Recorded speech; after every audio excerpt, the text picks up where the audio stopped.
Namaskar.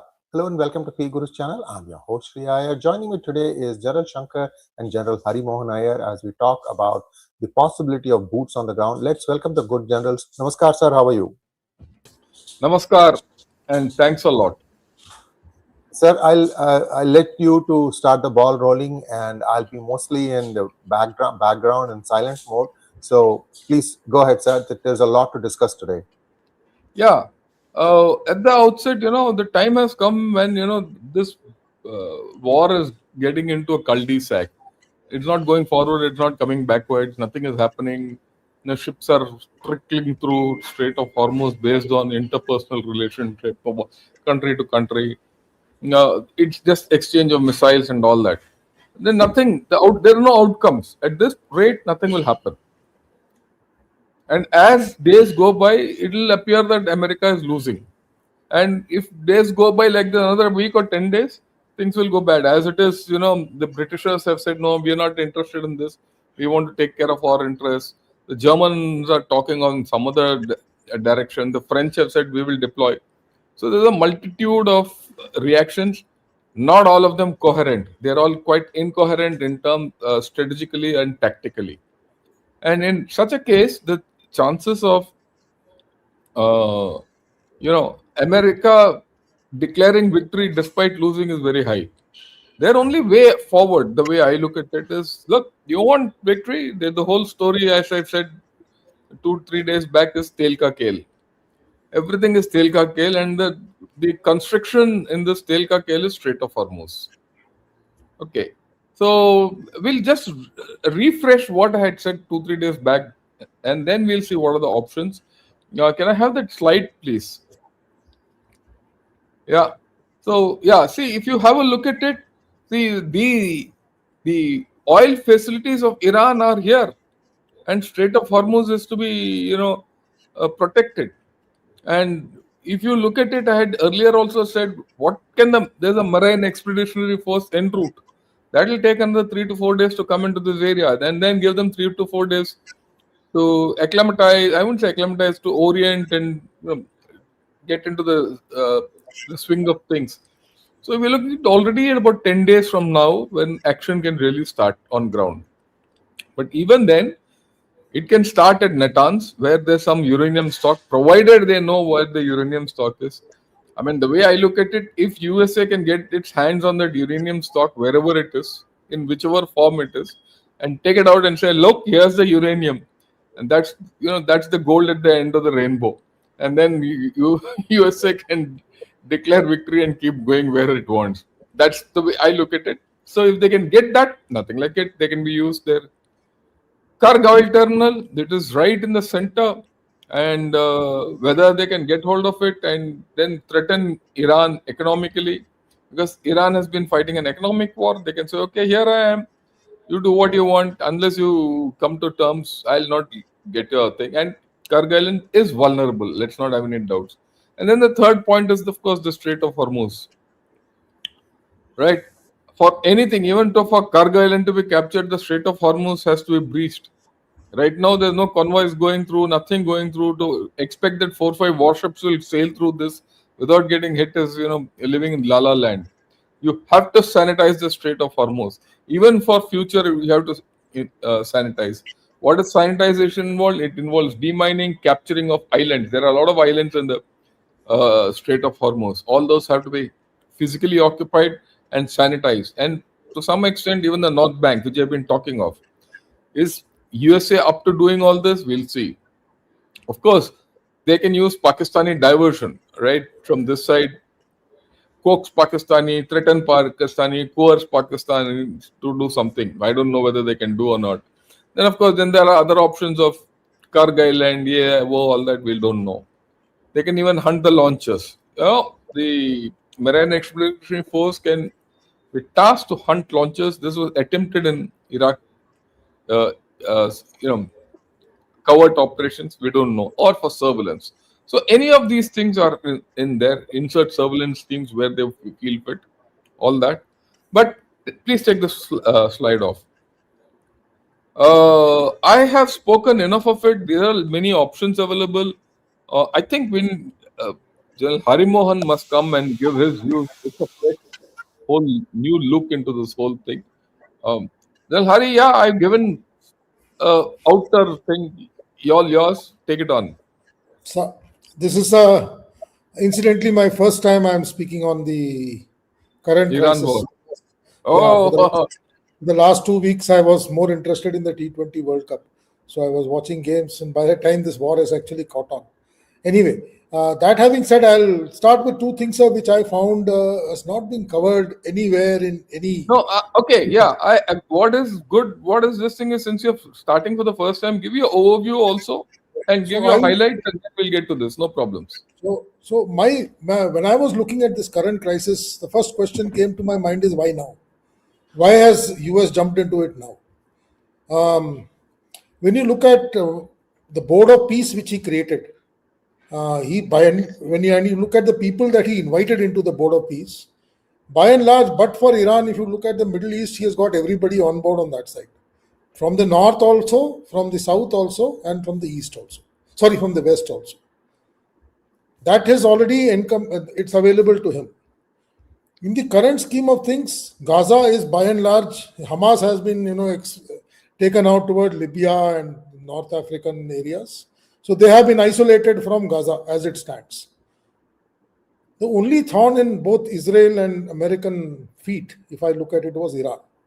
Because with Iran, Hezbollah could have become a nuisance value to both Trump and Netanyahu.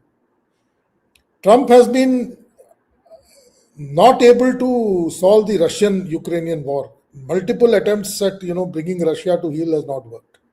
So that big promise he wanted to take to the midterms is not coming through. He possibly felt, and this possibly is where I assume that it must have been a advice which came from the Israelis, that if you take out the leadership of Iran, complete leadership, and possibly Netanyahu assured him that he has intel about 3 rungs of leadership assimilating at one place and they can be taken out together. There was a possible option that leadership which is pro-US can be installed. And this entire thing will be sewed up by the first week of March. But unfortunately, the Ides of March have come to hunt both Netanyahu and Trump. I'm using this word very carefully, Ides of March. If you go back to the World War II, Hitler was winning the European campaign till the time he concentrated towards Russia. The same mistake Napoleon did 2 centuries ago. In the Middle East, I rate Iran as Trump's Russia. It is something which I keep maintaining that 5 decades, almost 7 presidents before him didn't want to touch it with a barge pole. And they had better opportunities when the radical Islamic rule was not so well entrenched. Reagan had very good opportunities. Bush Sr. had good opportunities, but they kept Iran at a distance because Iran is not a small nut to crack. Now, this is just a background which I wanted to lay down because I feel I don't think this war is going anywhere. This war is going to fizzle out in my mind in the next week or so, because an expedition unit of 5,000 men to try and capture some 1,66,000 square kilometers of a country, which has a standing army of 3.5 lakhs and a specialized army of 2 lakhs. 5,000 men? What is he talking, sir? Secondly, when he launched Desert Storm in 92, it took them almost 4 months to build up the force in Kuwait.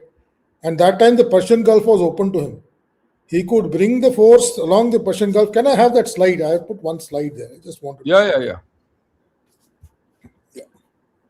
You see the Persian Gulf, it comes through from the Arabian Sea through the Strait of Hormuz and then opens out towards Kuwait.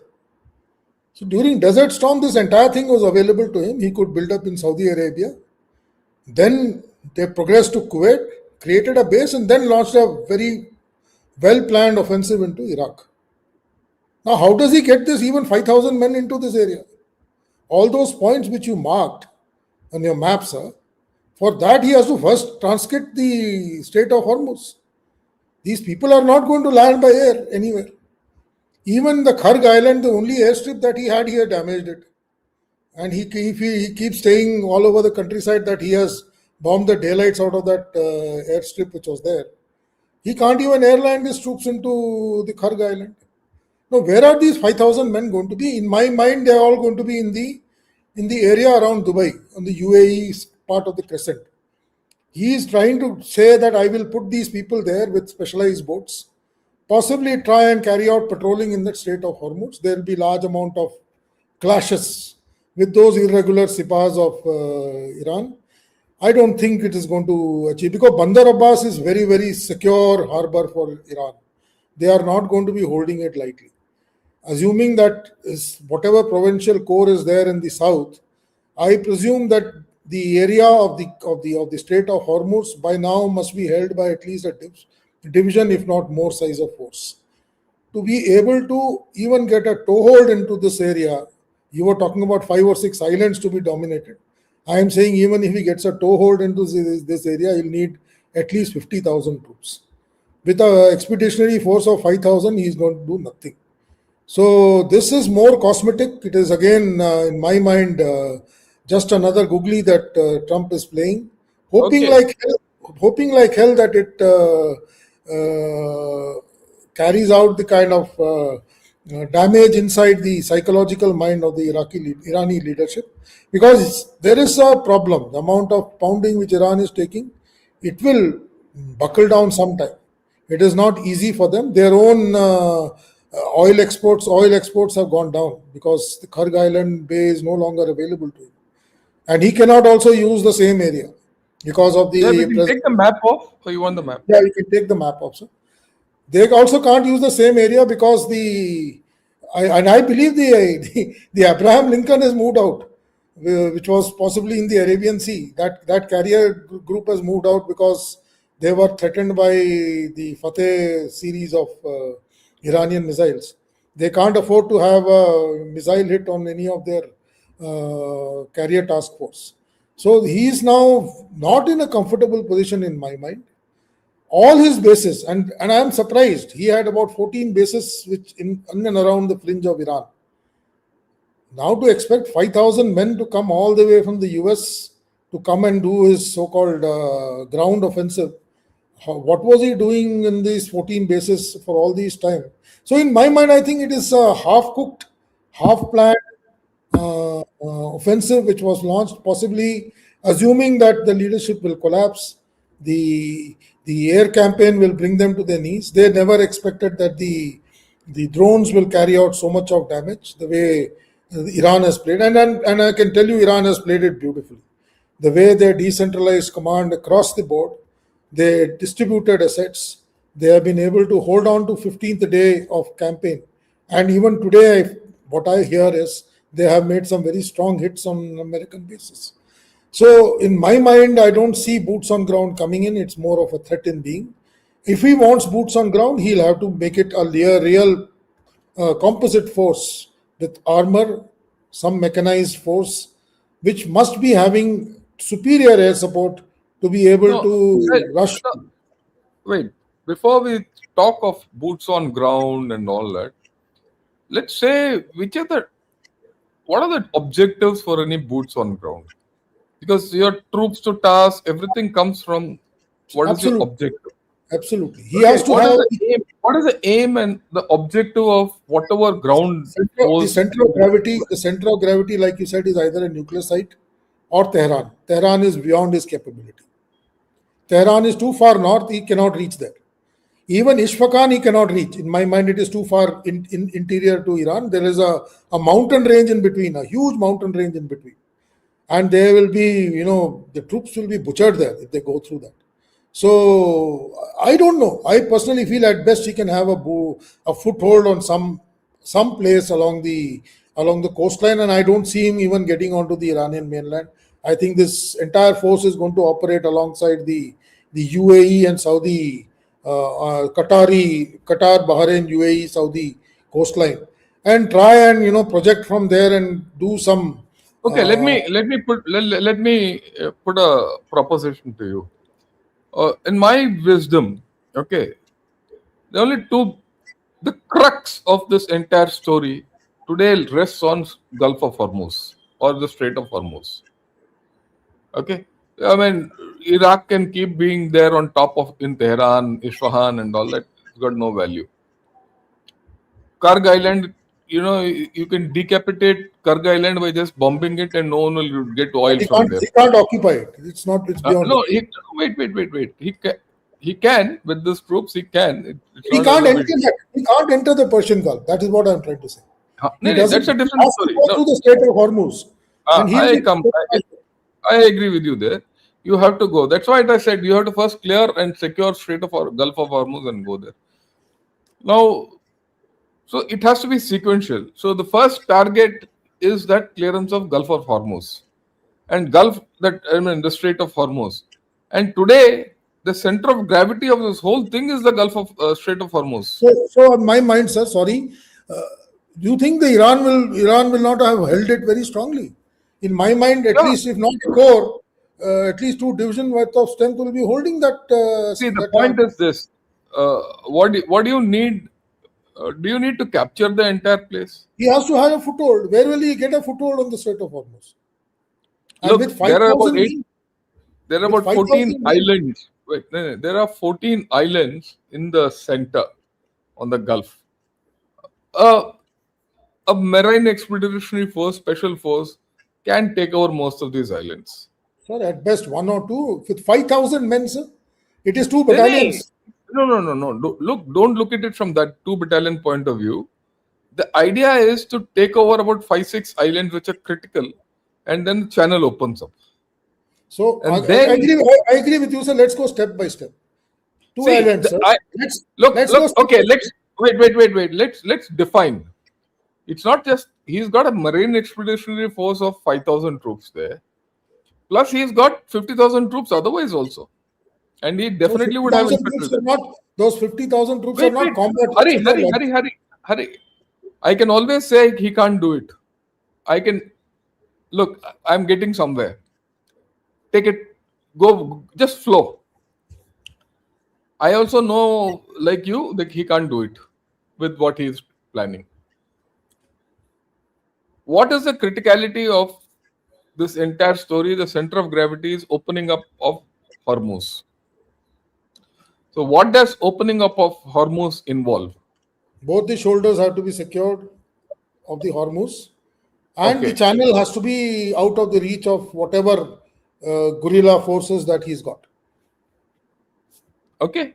So the north bank of the Strait of Hormuz has to be sanitized. I don't have to you hold it. I have to sanitize it. Remember that. Okay. Now, if that be so, and the Strait of Hormuz has to be demined, if I take it further, and all those islands which are there inside have to be taken out. Now, you look at it from the Iraqi point of view, or rather Iranian point of view, how will they hold it? They will hold all the islands.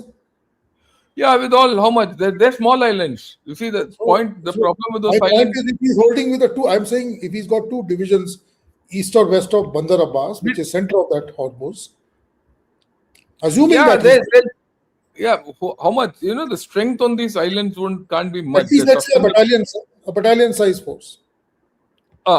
Now that battalion size force can be cleared by these with the air power which these people have. It's not necessary this thing. So they have to physically assault. They don't have space. Yeah. You have to physically. It's an amphibious assault. It's not a normal thing. It's an amphibious assault with the kind of firepower they're bringing in. You see, if you look at Tripoli, USS Tripoli, it's got inbuilt direct action firepower, close support firepower. Okay, so if I'm only trying to say how the ground troops can. The feasibility is very low. I agree with you. The possibility is very low. The chances of success are also very low. I'm saying so. But how do you take this argument forward? Otherwise, there's no chance. Why do you want to do ground? There's nothing. End of story. Right? So if you take the islands out and have Bandar Abbas destroyed, which he can do. I mean, let's be very clear. USA can completely obliterate Bandar Abbas. If Iran can do what it is doing in Dubai and Saudi Arabia and all that, grant USA that capability that they can finish off on Bandar Abbas. They can. And that, I They mean, can. isn't it? He I can. can't question that. And that kind of a devastation, which if he is holding back and he can open a channel, he will. And that itself is great.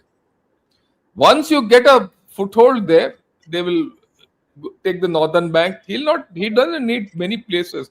He needs small places where he can, keep people away. Sanitization. Look at it from that point of view, whether it can be done or not. I analyzed it on that point of view also. My point of firstly, the force which is dominating the Strait of Hormuz is not a regular force. Number one, sir. They are the guerrilla force which are operating from tunnels and various escape routes all along the fringe of that. They are coming from almost underwater, and they have built it for at least good about 10-15 years, because this is the center of gravity, like you said. So if at all, you'll find the IRGC operating there with adequate amount of firepower in terms of underground. They have these underground launch vehicles which can underwater, so they can go and hit anything. They don't have to mine also.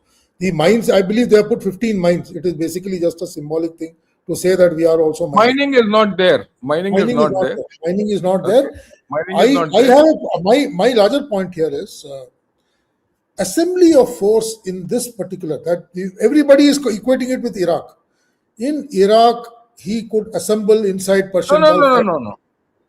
No, this is not Iraq. On that, I'll be very clear with you. This is not Iraq. For a marine force, I am coming to it, sir. For a marine force to assemble, he needs a waterway, and that waterway is not available to him. He'll have to possibly come from the Red Sea, right across, bring his force right across Saudi Arabia or somewhere south, because even Houthis are not going to let him come through. Oman. So assume, sir, even Fujairah is being hit, so tomorrow those sites are also within ranges. But assuming he comes through Oman, I don't deny that he can come through Oman. He's still a very large land route to transcripts along with equipment, build up in areas which are currently being hit at will. The entire UAE currently is being hit at will. All his logistics bases today in UAE are in tatters. Today, you saw that footage of the FPV drone which went in and selected a target and hit it at will. His troops are all moved up. Look, so today his problem is, in my mind, he has not built up his force. If he had built up his force well in time, if he had force level in those 14 bases that he had, definitely there was a problem. Today his biggest problem is his expeditionary force has to build up. It has to transit across continents. That is why he is desperately asking NATO for help. He is asking US. I have no doubt about that. I have no doubt about that at all. So he is in a little bit of a quandary. I am also keenly looking forward to seeing how he applies this MEU, because it will be a good lesson for us, because we are always asking how that MEU is going to be linked up. Let's see how far it goes. For all you know, we might see Saving Private Ryan in live. That beachhead operation, possibly we'll all see it live on television. That is something which I don't think there'll be any beachhead operation in this.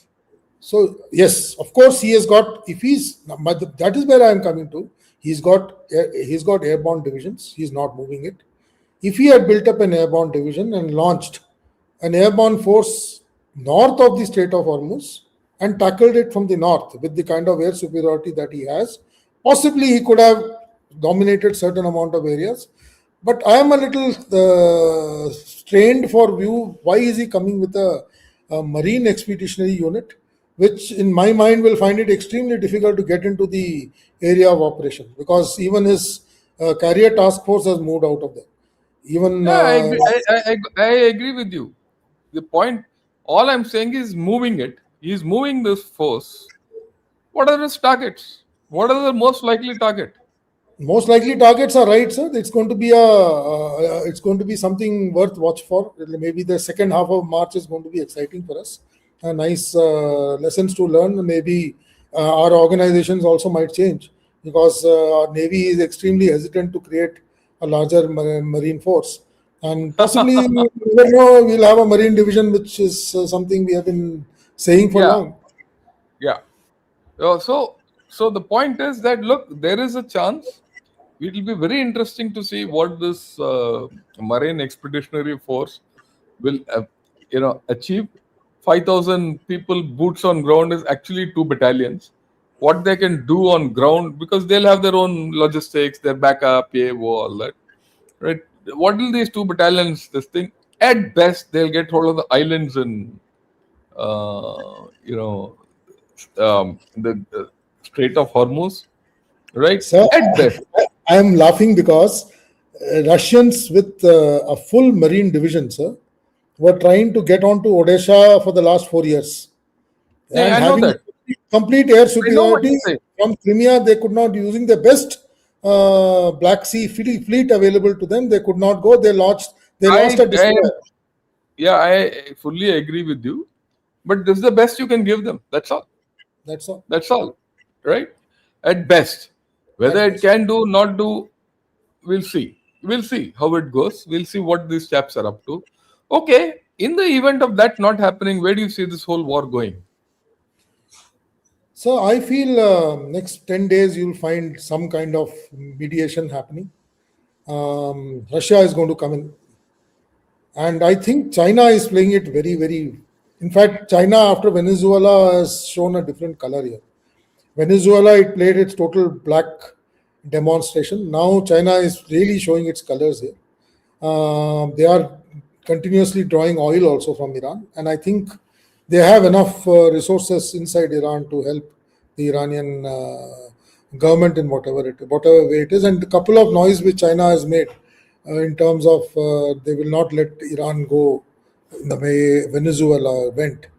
I think this is possibly the last thing for China. If we lose Iran, China is a goner. So I also look at China doing some drama outside Taiwan in this period, because it will possibly deflect the US, because he's got more at stake there. Because Iran, he can come and revisit it later, but Taiwan once gone, is the entire East is gone. So I look at some kind of pressure coming there, but I see Russia coming in a big way. I think Putin is going to become the new negotiator. Somehow I find Modi has got a very good opportunity here. Our PM now, who's got good relations with all the three sides, if he plays his cards right, if he is able to negotiate, he possibly can get an end state and possibly win the Nobel Peace Prize next year, much to somebody's.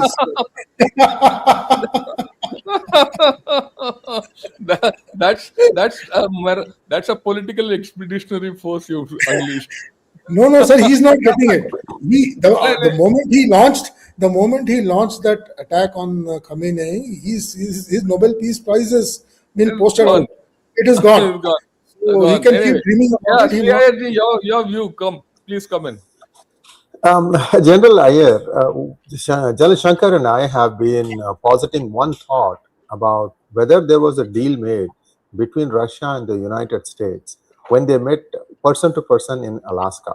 Alaska. And we've been trying to connect the dots. We posited this theory. So far, it's been holding up. I have a feeling Russia is not going to come here, and they're just going to see if Russia is let off in Ukraine, then they might think of coming here. But I don't think that's going to happen. Sir, there is a bigger battle here. It's between NATO countries and the United States. This is a shadow boxing that's going on that, only France has said that, okay, we'll put boots on the ground. Their best friend, Italy, has said no. Australia has said no. UK is not in a shape to do it. So why I'm saying all this is, sir, my guess is Marine Expeditionary Force is just a threat. Trump cannot do anything there. Any ground invasion is not going to help him. What I think is going to happen is he's trying to define, I achieved this, I achieved this, I achieved this. The rest is up to you, and he's going to stop there. He's got a big win in Cuba without doing anything there.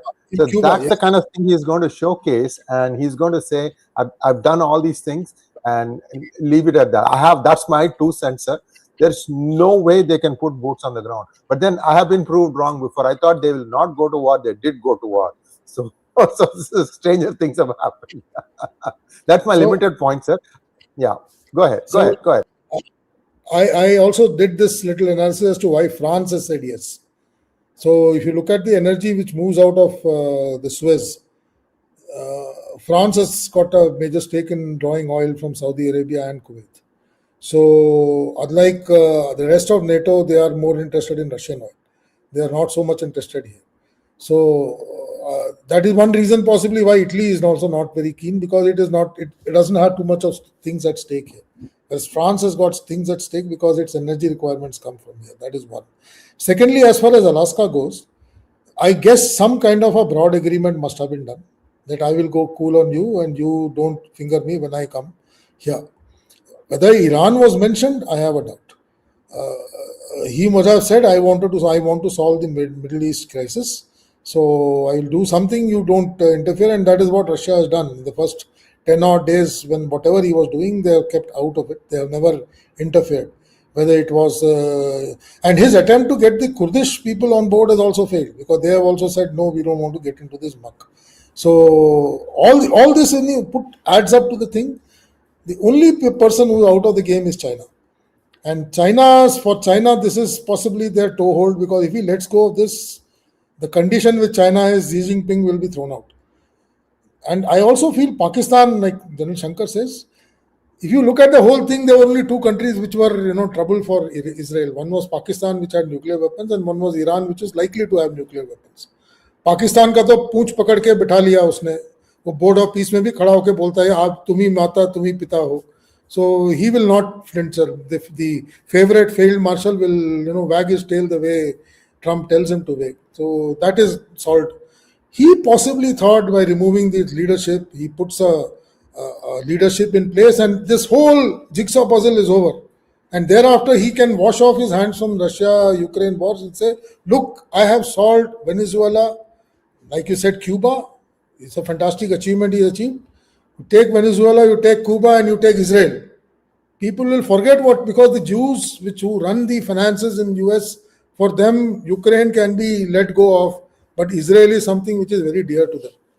So had he managed, and that is where I think the calculations possibly didn't go right, had he managed to change the regime in Iran on 1st or 2nd of March, this whole thing would have been different. And to that extent, today he's finding himself on troubled waters. But to his credit, I find that this guy, whenever when people think that he's boxed into the corner, he's come out, fighting, whichever way it is. He's never gone down wherever he was. So interesting time, but I don't know whether this is a very sensible decision to send an expeditionary force. He could have possibly delayed this, given a little larger force, like I said, moved a little more potent force, which can possibly be value to it, because he can't change the regime by capturing Strait of Hormuz. And that force, whichever it goes, even if it lands, even let's grant him that he is able to capture those so-called islands. How long it will survive there? How many days he is going to keep the Strait of Hormuz open? I was talking to some of my friends today. They were going gaga कि India के 28 ships सारे के सारे are likely to come out. I said coming out is easy, but what will happen? Can they go back in? And even if they go back in, what are they going to get? All the places where they are going to draw energy are in a state of disuse. So the problem of energy is going to stay. The hedging of oil is going to continue. The economy, which is going to hurt US the most, is going to happen. So these are all red lines which are there for all of us to see. Thankfully, we are still okay with Russia. We can already ramp up our Russian oil imports, and possibly he will try and sell us Venezuela oil because nobody else can refine it. Possibly India can use it and refine it. Yeah, we are doing it. We are doing it anyway. So my point is, India may not be that badly hurt, other than the fact that transit time and the logistics of cost of oil will increase. So there will be marginal increase in energy prices. There will be marginal problems. But for India, China will be in deep trouble if Bandar Abbas and Kharag Island closes, because 40% of its oil resources go from there. How is he going to manage that? And who knows? Russia today is willing to give you oil at, I think, $87 or something. That's what the last I heard. Tomorrow, what No, happens? 90 plus. He's gone to 90 plus. So tomorrow he may say my oil is now valuable. China is willing to buy it at $130. So all this are dynamics which the world is going to face. Very tough times. If I was to say, after COVID, I'm surprised to see that we are got back into this kind of a situation within 4 years. COVID possibly didn't hurt the economy as bad as this particular crisis is going to do, and I'm totally with you, Sriji. He's going to try and find. That's how I've seen Trump. He's a wily guy, and he'll try and show up his so-called successes and play down his failures and say, okay, I have done enough. Rest is for Israel to sort out, and possibly leave Israel with more amount of Hezbollah attacks, because Israel without the Iron Dome is very difficult for them to survive. So that is where I feel things are. So what do you see? What do you think is the future of Iran? Sir, Iran, in my mind, again is going to be difficult, because right now they are rallying behind Murtaza Khamenei, because they feel the attack is insulting. So those people who are fence sitters, maybe about 20% of population, has rallied behind the government. So to my feeling, almost more than 50% people are today with the current regime. So he has the popular support today. But this popular support can shift, because hardships are going to come on them. The effect of this war is going to open out on them only in the later half, because after, if Kharg Island gets destroyed and Bandar Abbas gets destroyed, their economy is gone, and they are going to find difficult to survive in this kind of a system. So there will be some degree of unrest.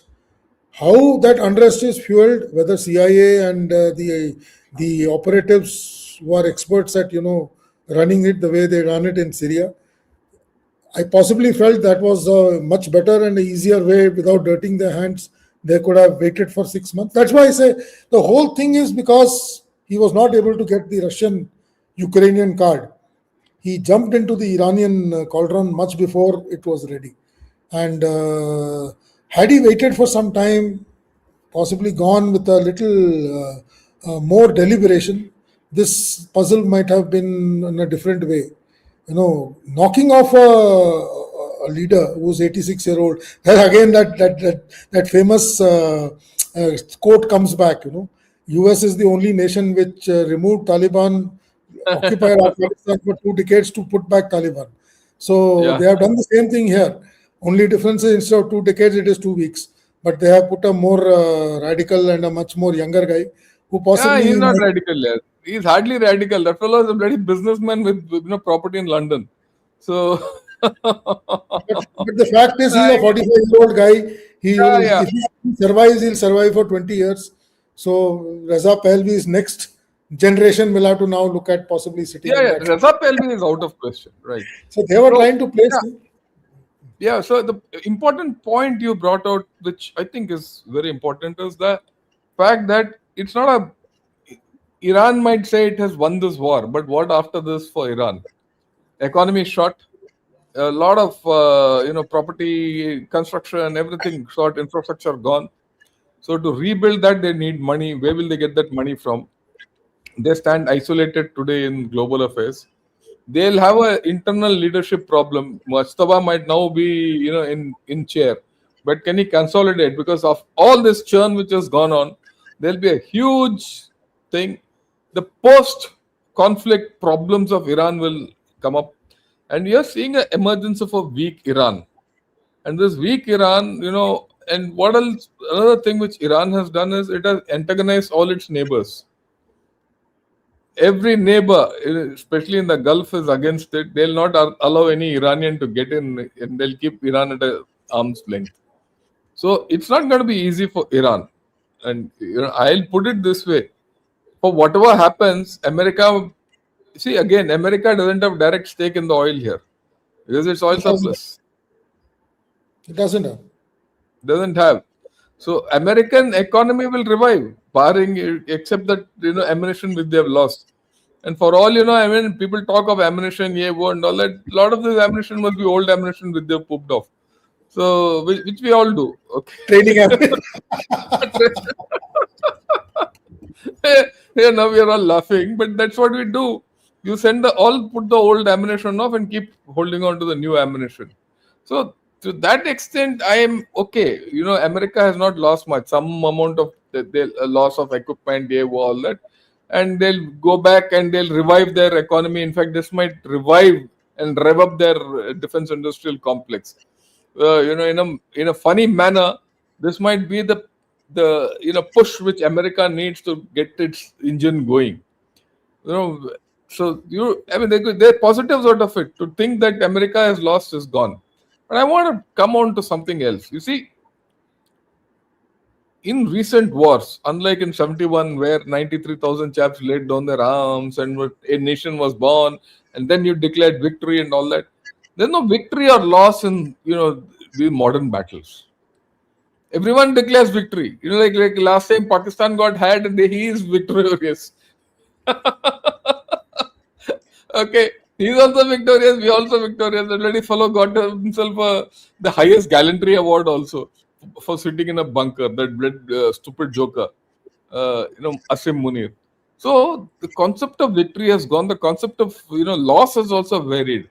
So in this kind of a scenario, how do you see this thing? What would you hang your hat on, if I may say? By and large, like you said, whether it is Iran or America, they have poofed out a lot of ammunition, but by and large, like I said, both Iran and America have used ammunition which possibly would have anyway got destroyed. We also destroyed tons and tons of time damaged ammunition. Possibly it was better used on wherever they did. That said, Iran will face problems because I don't know how much of control this man is going to have on the IRGC, because his power comes from the IRGC. And his father had a very, very strong hold. I don't know where this man is, because I believe he's also hurt and he's also recuperating somewhere. He's also been hidden now because they don't want to lose him, because if he's gone, then there is nobody else to fill in that gap. So right now he is their so-called that chessboard ka Raja, who's been covered all around by other pawns. So they don't want him exposed. So it is good to see how does he run the nation, because it's easy to get anointed. It is very difficult thereafter to prove your worth. And this guy has never been, though he's been working in the sidelines with his father, but hasn't had any responsibility per se in terms of administration. So they are challenging. This chapter is like Stalin of USA. Stalin of Tamil Nadu. Yes, exactly. So we saw what happened to Tamil Nadu in the last 5 years. So that having said, there is a problem in the military also, because their leadership is also gone.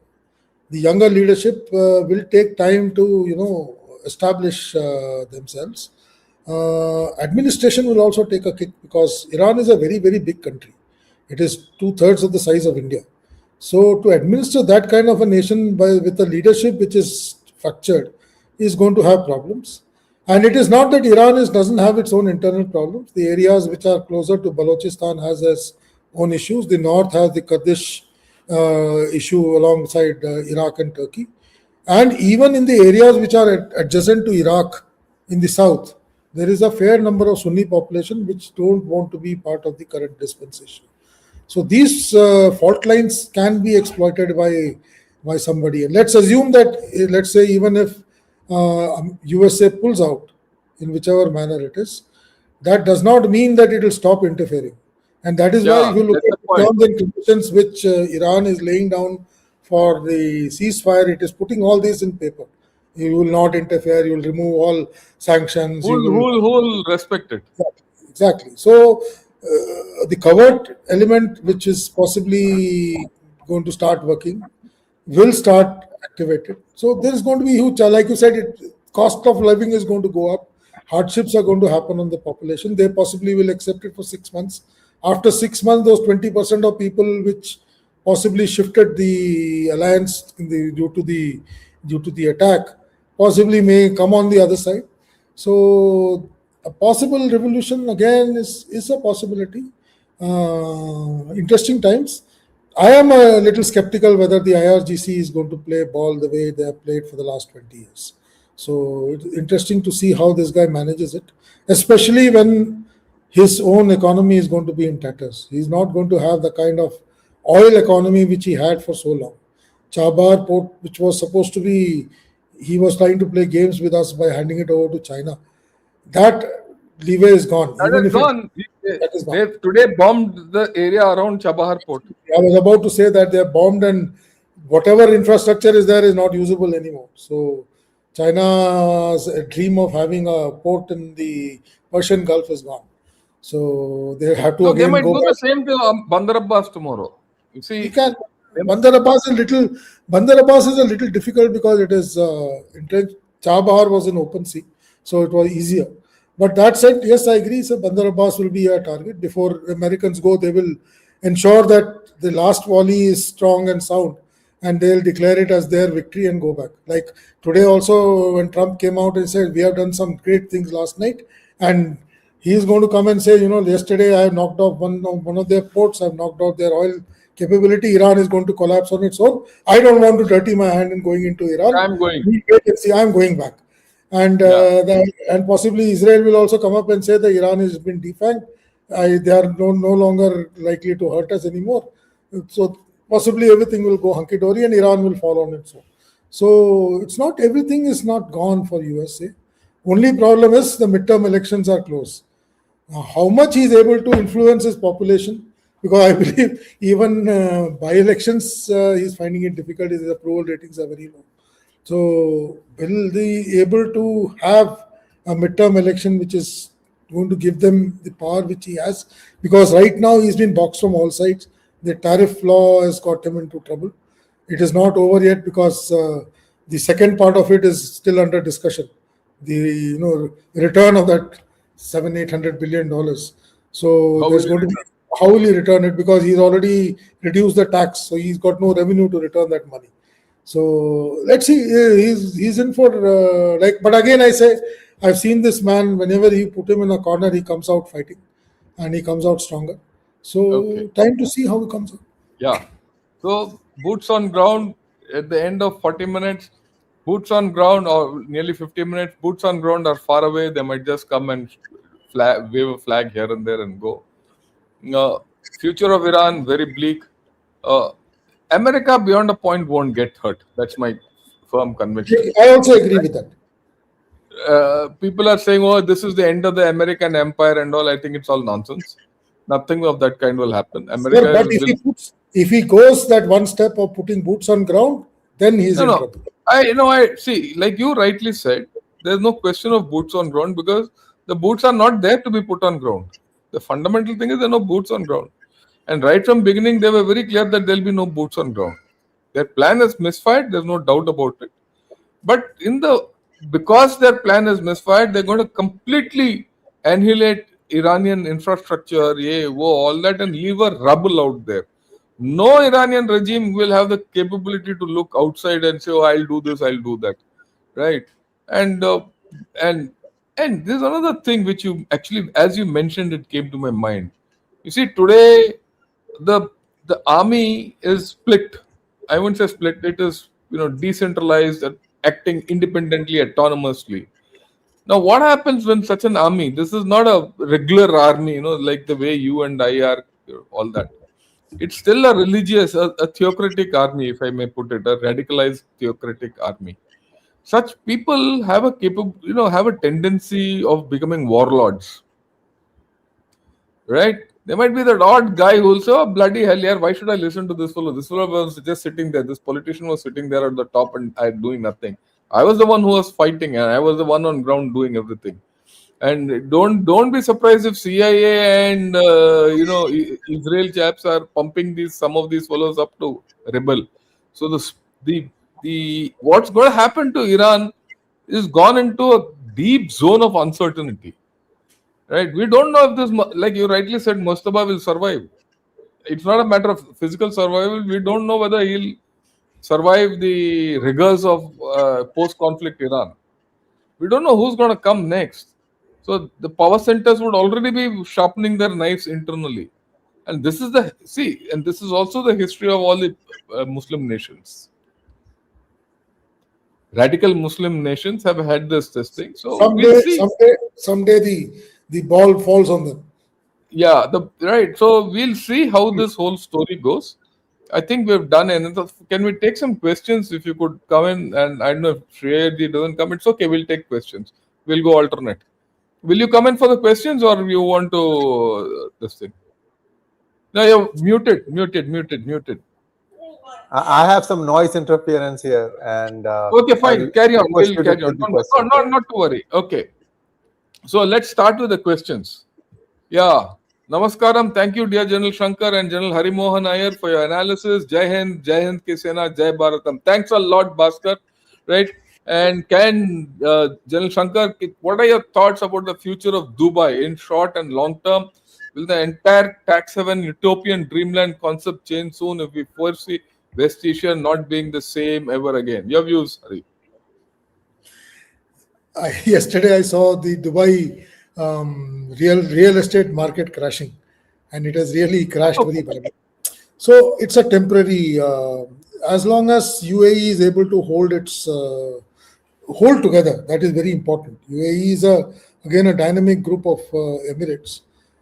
The best part of it is they have all allowed each other to grow, whether it was Abu Dhabi or it was Dubai or whatever. So as long as they are able to regroup and look after their own assets, with a little fallback, you can say 10 years as a figure, I see Dubai, Abu Dhabi and all other parts of the Emirates coming back to where they were, possibly even stronger, because weaker Iran means a stronger UAE, because they will be thereafter dominating the entire waterway of the Persian Gulf. And even Saudi Arabia might come out stronger. Yeah, I mean, there's another practical way of looking at it is, that look, every world needs Dubai, or some place like Dubai. Earlier it used to be Beirut. Before that it used to be Switzerland. Things have moved, and you come here. So people can't do without Dubai. You need right, and people don't want to go to Singapore, and India doesn't permit such activities. That's our constitution. So I don't see much to Dubai. Yeah, what you said is important. You'll see Saudi Arabia coming up, because Saudi Arabia has not been hit so much as Dubai has been hit in this thing. Sir, right? I feel Bahrain and Qatar are the ones which are going to take the brunt in this particular scenario, because their oil assets have been hit, and they will find it difficult to. In fact, the Qatar gas thing is gone actually, and that's why our LPG. Somebody was exulting that our tankers have come. I said, "Dobara kahan se bharega?" Because the source There's is no LPG there. No LPG there, and Qatar's entire economy drives on that. So Bahrain and Qatar again. It's the economy. You see, this is all temporary, because the gas is there. They have to rebuild that gas plant, and it will come. They'll take a hit. I said they'll take a hit. They'll take a hit. Everyone will take a hit. Let's be very clear on that. Okay, next question, please. Oh, thanks a lot for Ghana Shot memberships. 10 of you are going to get this membership. Please use them. Right, and I request you to continue with it. Just because you got 10 memberships over a month, it doesn't mean that you freeload on Bhaskar Bandit. Yeah. I'm starting the question session. I would like to know if Mr. Netanyahu is fine at all. I heard a lot of rumors awaiting your response. Thanks. Yeah. I am also keen to know what has happened to him. No, but he's put out 2-3 videos where he's doing everything. These are questionable videos. They have been fact checked and they have been shown as AI. No, but he's put out videos with his wife and daughter-in-law. That is okay. A leader, when he wants to show, he comes out and makes a statement. So let us see whether he's fine, not that's fine. Why I'm a little worried. Maybe he's hurt. I'm not saying that he's dead or something. Yeah. Maybe he's hurt. Maybe he's incapacitated. Maybe Israel doesn't want to expose him. because Iran just wants to know where he is, because Where he is, yeah, उनका I agree. बदला तभी पूरा होगा when Netanyahu dies. So all these are, at the moment, Netanyahu is better kept underground. Yep. I don't know. Let's see. Let's see. Okay. When we read all the anti-US Trump news that's published, should we believe it's the same propaganda that occurred during Sindoor when fake news was spread by the popular news channels? It's not, you can't equate it with Sindoor, because Sindoor was a different ballgame. Here, the problem is US. Again, this is something which I wanted to bring out, sir, earlier. If you recollect last year, after the Isfahan and the other nuclear things were hit, there were only two responses which came from Iran. One, he peppered Tel Aviv. Second, he hit only one US base in Saudi Arabia. So it is not that something new has happened. He gave an indication that I am capable of doing it. The US didn't learn from it. That is unfortunate. Today, what has hurt US is not that it has not been able to hit Iran. The bigger problem is those bases which they had created over 4 decades, amount of value they had created. They have all been, shown as incapable of defending themselves. So those radar sites which they lost, they are embarrassments for the, and what has happened is the trust which the GCC had on US, especially they were using it that they are safe because the US is having their bases in their areas. That to a large extent has gone. So therefore, Trump is in a difficult scene there, because I don't think he is going to get that kind of a support from these Gulf states. But then the Gulf states have no other choice; they will still They have no continue. choice. They have They no will choice. continue to hang on to him, but possibly in a toned down manner. Their trust will Yeah. come down. And the second But thing which came out loud and clear was Saudi Arabia by itself is not a force, and it is more celebratory force, because if somebody is hit, and Saudi Arabia was always anti-Iran, there was nothing that the animosity was well known. So when it was directly targeted by Iran, I expected Saudi Arabia to respond directly, which they have not done. Neither have their so-called NATO-like ally, Pakistan, has done anything. So in that context, I find the complete thing which was being thrown at us, that they are people who can, they have very strong armed forces, etc., because they had those modern equipment, etc. They are more like toys with them. I don't see them capable of even looking after their own security, leave alone interference. Large number of people were speculating that next time India Pakistan thing happens, Saudi Arabia will come and do this and do that. Saudi Arabia could save their own skin. All those things are gone. All those What things I'd are like to only add to what General Harimohan has said is this. Look, you're hearing media of one side, and even in that one side, the open democratic world, if I may put it, open media. The open media, 50% is with Trump, 50% is without Trump, or rather against Trump. So you're getting a pretty bad picture of what's happening to the US and Gulf countries and all that. As far as what's happening in Iran, we don't know. It's not as if the Iranian people have got away lightly. They've been hammered. Believe you me, they've been hammered. They've been hit 10 times more. Okay, and the price they've paid is huge. We don't know. There's no popular news channel in Iran, right? And I see the only thing we can know about what's happening within Iran is the every third, fourth day the news. I wouldn't say the roundup given by the central commander. He says what all they've hit, not hit, and all that. And if you go by the pictures they're showing, they've hit quite a lot. They've degraded Iran militarily hell of a lot, and that is something I tend to believe. I mean, it's not foolish. So don't go by completely what the popular news channels say, because I've also gone on an odd news channel or something.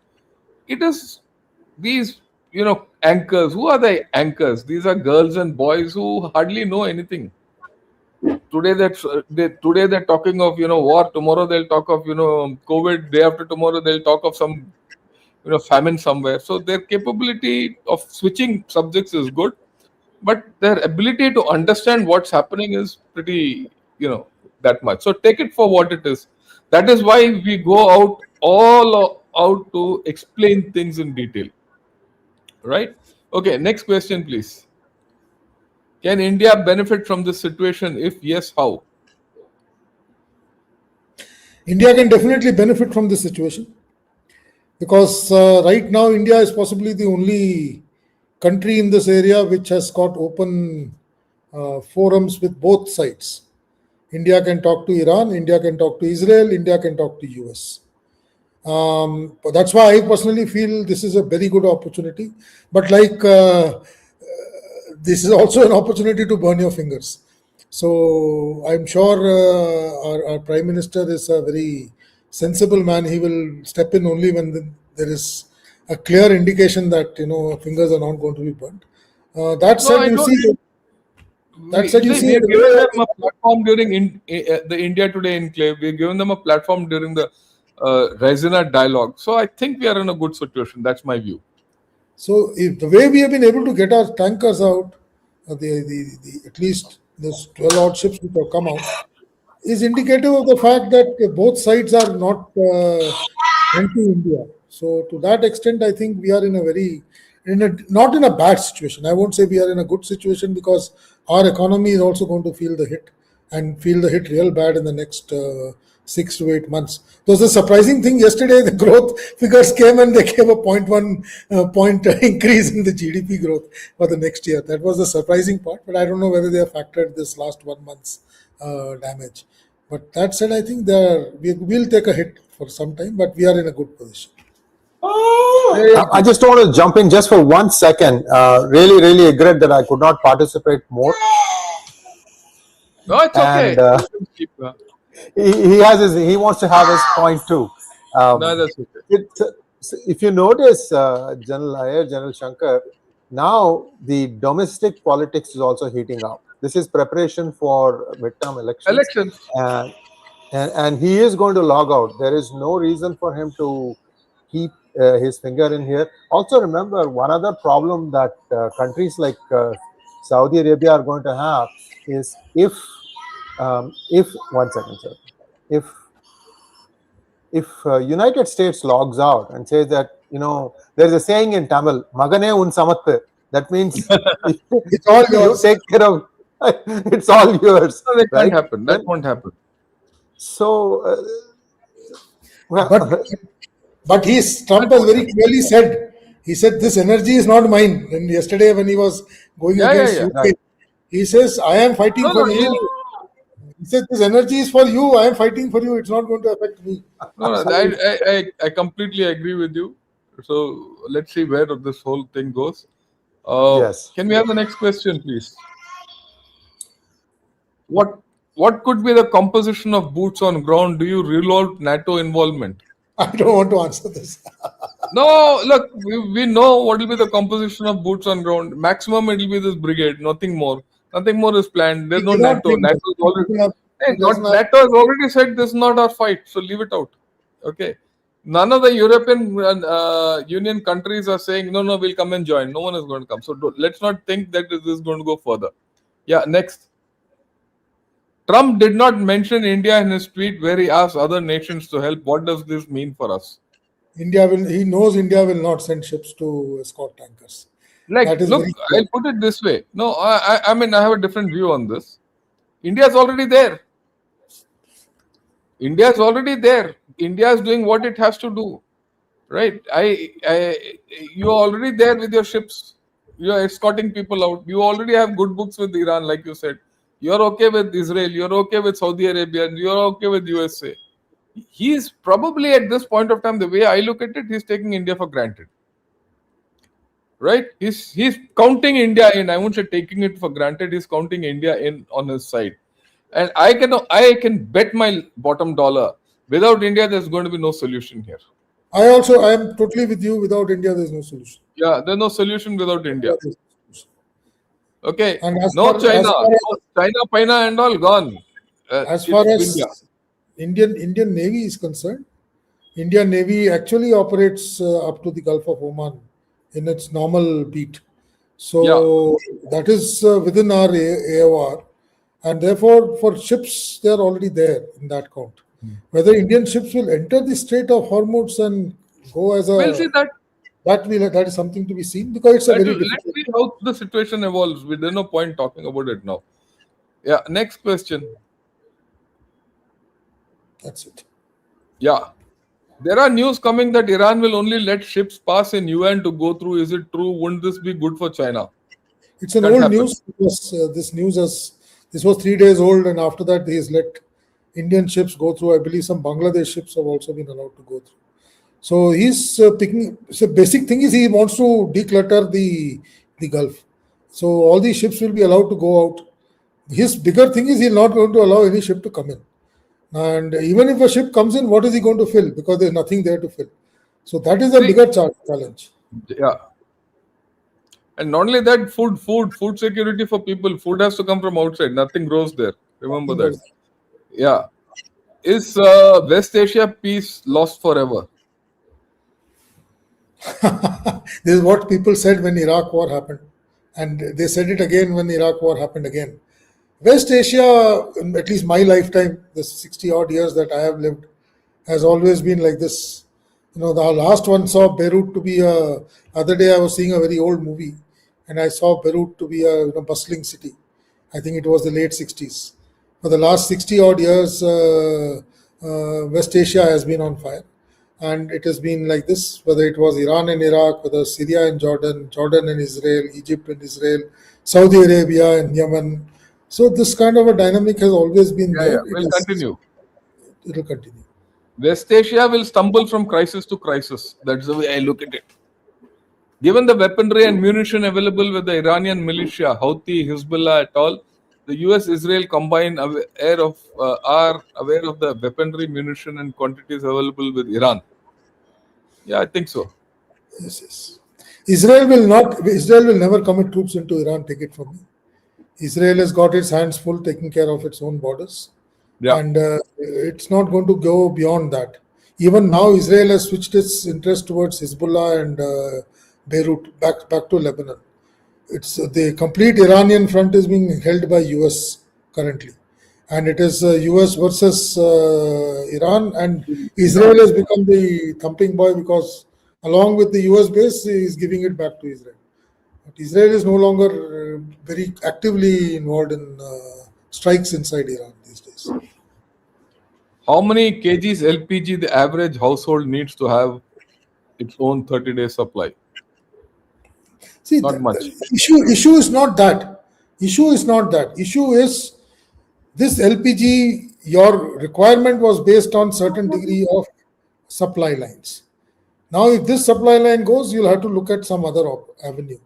Where this avenue is going to come from, I believe we can ramp up our own capabilities. Also, I believe Reliance has already ramped it up from about 80 million tons to 1.2 billion something.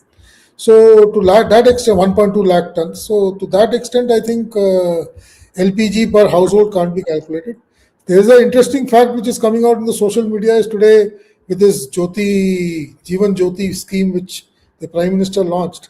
The demand for LPG has gone up because today even the village households which are not earlier on LPG or demand are also on LPG. LPG. It is a temporary problem. We'll find a solution. For all you know, your unsubsidized cylinder might go up to about 1,200 to 1,300 rupees. That one should be prepared. And not only that, the LPG average household, to give you a fair idea, a big household, it will last about 45 days. In a small household, it goes about 2.5 months.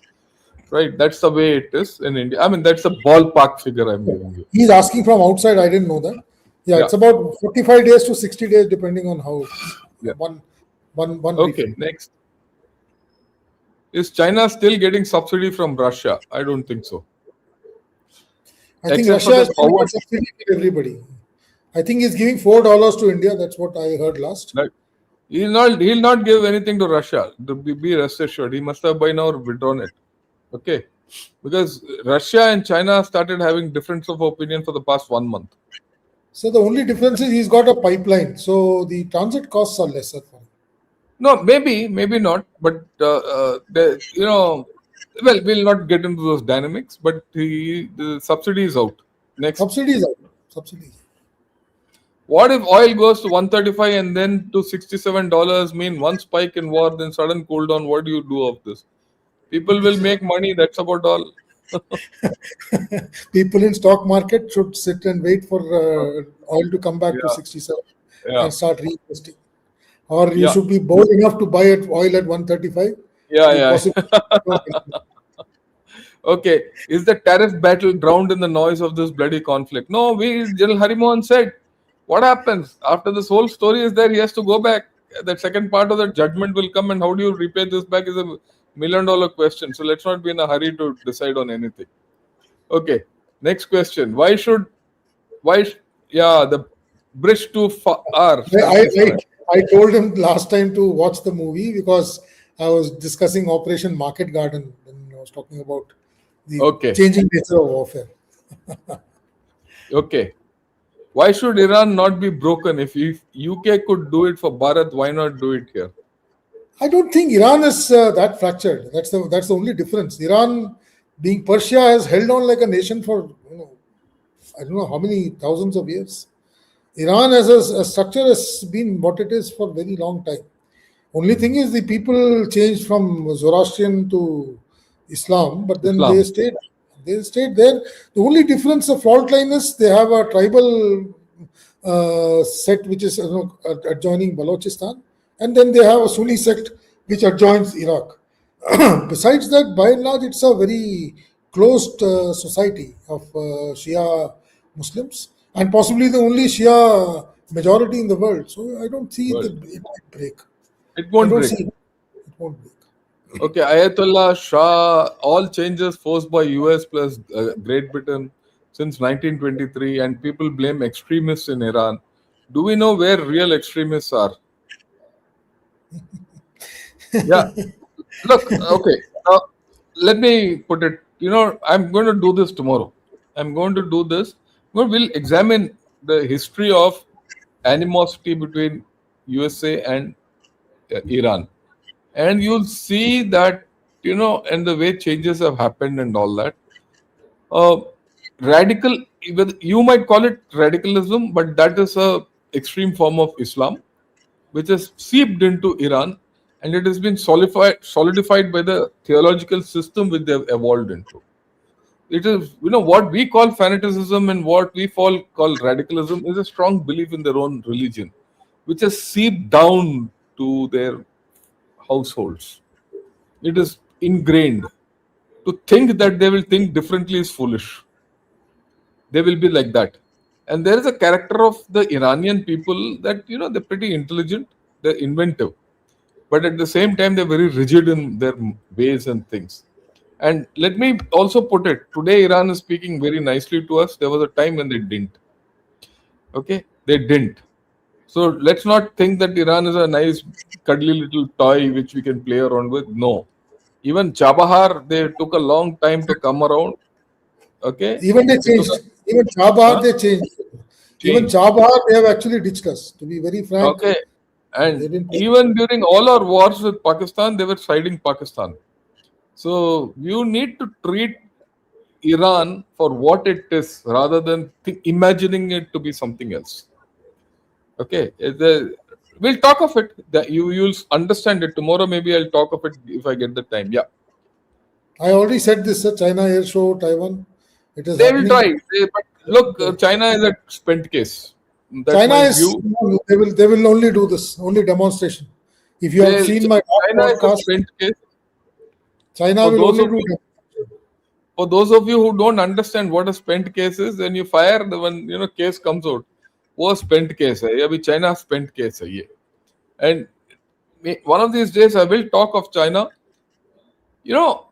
When we have been focusing this side, we've forgotten what's happening in China. In China, something called the National People's Congress happened, 2 sessions. It just concluded yesterday. It goes over a week. Some interesting facts are coming out of that. And all those interesting facts and their economy and the way this is going and their internal problems puts China also in the zone where it can go, turn turtle. Okay, so China has got tremendous problems. When you look at China from far, then you will see this Taiwan, and all that nonsense. ये कभी भी China भी लुढ़क सकता है. Okay. Sir, Yeah, So pull up. China ka investment jahan jahan hua hai is taken a beating. So Take the it money is not coming back. coming Pakistan back. is not going to. Pakistan neither can pay or is going never. It's never going to pay back whatever Yeah. money is invested. Iran after this banking is not going to be in a position to pay anything back to them even in kind. Venezuela is not going to pay anything back to China in kind. All his investments in this road initiative, Belt and Road Initiative, it is all Khatam. gone into nowhere. Nothing has manifested. So all this is going to come and bite because they are all out in terms of bonds.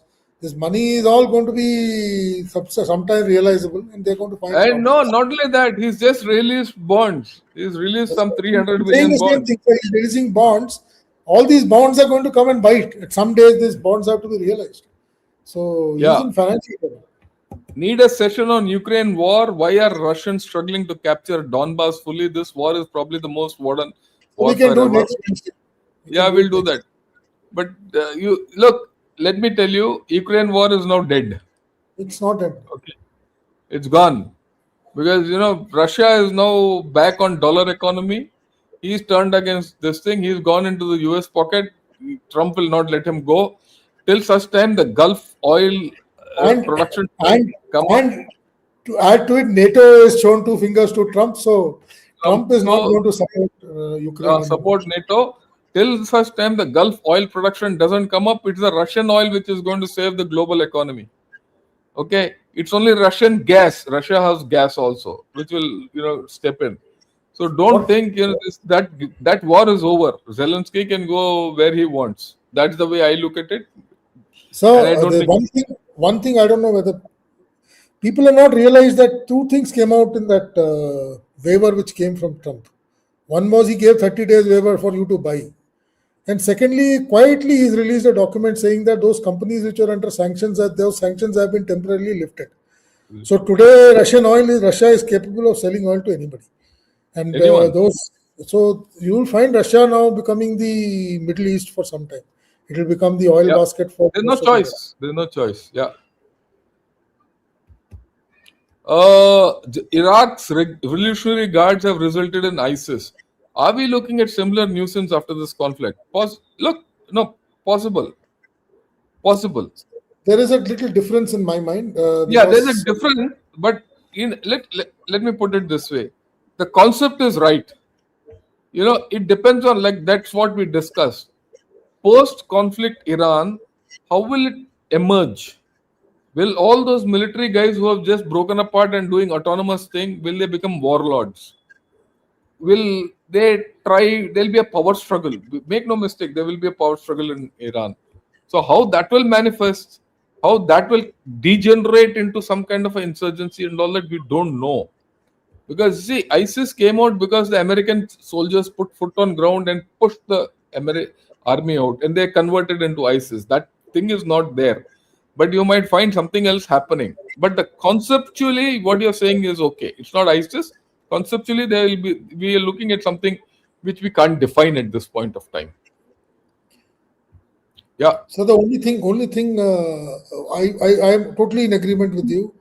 IRGC, unlike the Revolutionary Guards, is a little more organized setup. That's one. Secondly, it has always stayed with the man in power. The IRGC is not We'll something which see. came from. We'll see. So, We'll see. and thirdly, IRGC has never gone the terrorist way. Though Yeah, the only person I who agree usually with you, but I disagree with you to the extent that Quds Force is completely IRGC, and Quds Force is a combination of ISIS and CIA. it's a militia. Quds Force is a militia, and I agree with that. But then No, they no, are no, no. Okay, anyway, we'll not this thing. We'll talk of it some other day. Okay, next.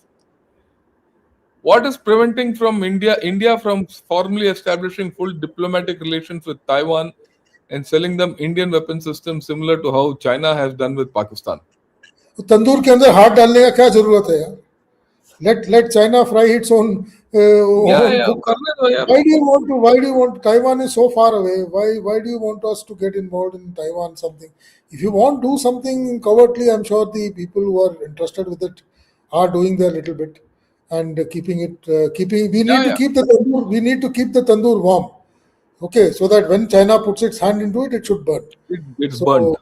So That's it. Why should you put your hand into it? So sometimes I find people think everything we can do. We are a smaller nation. We have never We shown don't interest. have to do all that. We don't have to do it. Yeah. Next. Is Tibetans so weak and unpatriotic to take back their own lost land? How long they stay as refugees in comfortable places in Bharat? Bharat shares border only with Tibet. Yeah. Uh, Sanjay, unfortunately, Tibetans is not a single body. What you see Tibetans in India is a different fraction of Tibetans. The group of Tibetans which have come up in China, in the Chinese part of Tibet, they are the third generation Tibetans now. They have They got have no used to love lost with us. they have got used to the Chinese way of life, and they compare themselves with the Xinjiang people. So the Xinjiang Muslims, they get actually treated much worse than Tibetans. And by and large, China in Tibet is not creating any. It's not creating any problems for them. They are living a very very good life. In fact, Lhasa, the way they have developed, kind courtesy, their interests in the Western world, they have connected it to mainland China much better than we. It took us so many years to connect Srinagar to Jammu. I think 70 years. They connected Lhasa to mainland China 30 years back with a railway line over a glacier which was permafrost. So they take care of their people. So let's not get carried away by the Tibetans you see inside India. People again inside India are no longer the Tibetans of the old. They are also second, third generation Tibetans. Oh They have yeah, got they're used- idli eating. They're idli eating Tibetans. You know, they I have met got used to happy life here. I went to McLeodganj and spoke to one guy who was flying a Tibetan flag. I said, would you like to go back? He said, नहीं यहाँ मैं बहुत खुश है. यहाँ पे मेरे को refugee पैसा मिलता है. I have got a lovely house. I am living happily. He had a car. He was carrying a Mac laptop. I was to think 10 times before buying it. As a refugee, he was floating around with a notebook. So they are all happy here. So Tibet, by and large, I don't think. And you go to Mysore, no? Mysore में इनका एक Tibetan settlement है. हाँ, वहाँ जाओ इडली और डोसा खाते हैं वो. फर्स्ट क्लास बनाते हैं, खाते हैं. वो खुश हैं यहाँ. Local language बोलते हैं. They I don't even think they speak Tibetan. Yeah. Chalo. I think we're done for the day. Oh, thanks a lot, Hari. And Shreya ji is not there. We'd like to thank everyone who has joined in today for this joint podcast between Ganashot and P Gurus. I would request all of you to like this video and also subscribe to Ganashot and P Gurus.